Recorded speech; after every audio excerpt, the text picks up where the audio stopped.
UP board की परीक्षाएं आज से शुरू हो गई हैं। नकल विहीन परीक्षा कराने के लिए यूपी सरकार कटिबद्ध है और आपको बता दें, नकल कराने वालों पर 1 करोड़ का जुर्माना और 7 साल की सजा का भी प्रावधान रखा गया है। उत्तर प्रदेश के गाजीपुर में 196 परीक्षा केंद्रों पर एक साथ ये परीक्षाएं शुरू हो गई हैं। हाई स्कूल और इंटरमीडिएट मिलाकर कुल 1,44,372 छात्र छात्राएं इस परीक्षा में सम्मिलित हो रहे हैं। आपको बता दें, हाई स्कूल इंटरमीडिएट की बोर्ड परीक्षा 24 फरवरी से शुरू होकर 12 मार्च तक चलेगी और इस बार 196 परीक्षा केंद्र गाजीपुर में बनाए गए हैं, जिसमें 12 राजकीय, 74 वित्त पोषित, 110 स्ववित्त पोषित विद्यालय शामिल हैं। इनमें 27 विद्यालयों को अति संवेदनशील और 61 को संवेदनशील की श्रेणी में रखा गया है। यहाँ 79,421 छात्र और 64,991 छात्राएं परीक्षा में शामिल हो रही हैं। नकल विहीन परीक्षा कराने के लिए इस बार प्रत्येक सेंटर पर एक केंद्र व्यवस्थापक के साथ शिक्षा विभाग की ओर से एक बाह्य यानी बाहरी केंद्र व्यवस्थापक और प्रशासन की तरफ से एक स्टैटिक मजिस्ट्रेट की भी तैनाती की गई है। इस बात की जानकारी मॉनिटरिंग सेल के प्रभारी ब्रिजेश पाठक ने यूपी न्यूज के संवाददाता को दी। मैं मॉनिटरिंग सेल प्रभारी ब्रिजेश पाठक, बोर्ड परीक्षा के संचालन के लिए जो है राजकीय सिटी इंटर कॉलेज में मॉनिटरिंग सेल बनाया गया है, जिसमें कि 196 परीक्षा केंद्रों की निगरानी के लिए 25 कंप्यूटर लगाए गए हैं।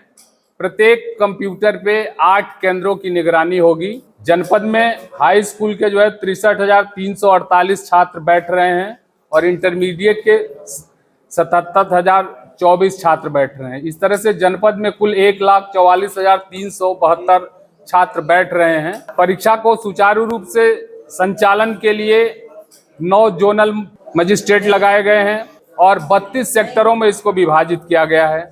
उसके बाद हमारे विभाग के तरफ से सचल दल की 7 टीमें लगाई गई हैं और प्रत्येक केंद्र पर जो है स्टैटिक, बाह्य और केंद्र व्यवस्थापक लगे हुए हैं। इस तरह से जितने भी केंद्र हैं जनपद में, उस पे संपूर्ण पे 196 स्टैटिक मजिस्ट्रेट, 196 बाह्य केंद्र व्यवस्थापक, 196 केंद्र व्यवस्थापक और नकल विहीन परीक्षा कराने के लिए सरकार ने जो अब की बार एक नवीन धारा लागू कर दी है, धारा 163, उसके तहत नकल कराते हुए अगर कोई पकड़ा जाता है तो 7 वर्ष की सजा और 1 करोड़ रुपए जुर्माने का प्राविधान है। स्थानीय राजकीय सिटी इंटर कॉलेज में बोर्ड परीक्षाओं की मॉनिटरिंग सेल को भी बनाया गया है, जहां से परीक्षा पर लगातार निगरानी रखी जा रही है। उन्होंने आगे बताया कि पेपर कॉपी रखने वाले स्ट्रांग रूम की चाबी प्रशासन की ओर से तैनात स्टैटिक मजिस्ट्रेट के पास ही होगी, जो परीक्षा शुरू होने के 1 घंटे पहले सेंटर पर पहुंच जाएंगे। नकल विहीन परीक्षा कराने के लिए प्रत्येक कक्ष में 2 CCTV कैमरे और वॉइस रिकॉर्डर भी लगाए गए हैं और इनकी वेबकास्टिंग सीधे डिस्ट्रिक्ट हेडक्वार्टर पर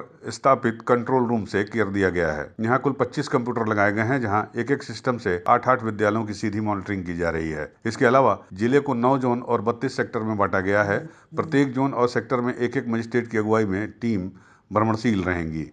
इसके अलावा 7 सचल दस्ते भी गठन किए गए हैं। राजकीय इंटर कॉलेज में जिला स्तर पर एक कंट्रोल रूम भी स्थापित किया गया है, जिसका मोबाइल नंबर 9532663497 है। सही और सुव्यवस्थित ढंग से परीक्षा संपन्न कराने के लिए बोर्ड की ओर से गाइडलाइंस भी जारी किए गए हैं, जिसके मुताबिक परीक्षा में बैठने के लिए प्रत्येक परीक्षार्थी को 20 वर्ग फीट या 1.86 वर्ग मीटर क्षेत्रफल का स्थान निर्धारित किया गया है और एक ही विद्यालय के परीक्षार्थी को एक दूसरे के पीछे नहीं बिठाया जाएगा। आपको बता दें, इन सब बातों की पुष्टि जिला विद्यालय निरीक्षक भास्कर मिश्र ने की है। उन्होंने नकल माफियाओं और छात्र छात्राओं को हिदायत देते हुए कहा है कि नकल विरोधी कानून के तहत 1 करोड़ रुपए का जुर्माना और 7 साल के सजा का प्रावधान इस नकल एक्ट में है और इसके तहत जो भी पकड़ा जाएगा उसके खिलाफ ये कार्रवाई की जाएगी। सर, क्या तैयारी की गई है आज जनपद में सुचारू रूप से परीक्षा को व्यवस्थित करने के लिए?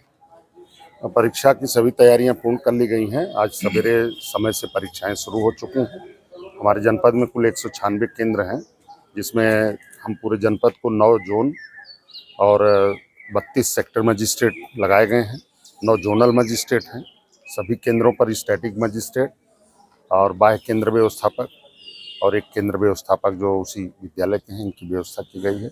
सभी समय से पहुंच गए थे और सारी जो रिपोर्टिंग है हमारे कंट्रोल रूम को, सभी पे समय से परीक्षाएं शुरू हो गई हैं। कहीं किसी प्रकार की कोई समस्या नहीं है। यूपी न्यूज़ 9 के लिए गाजीपुर से प्रदीप शर्मा की रिपोर्ट।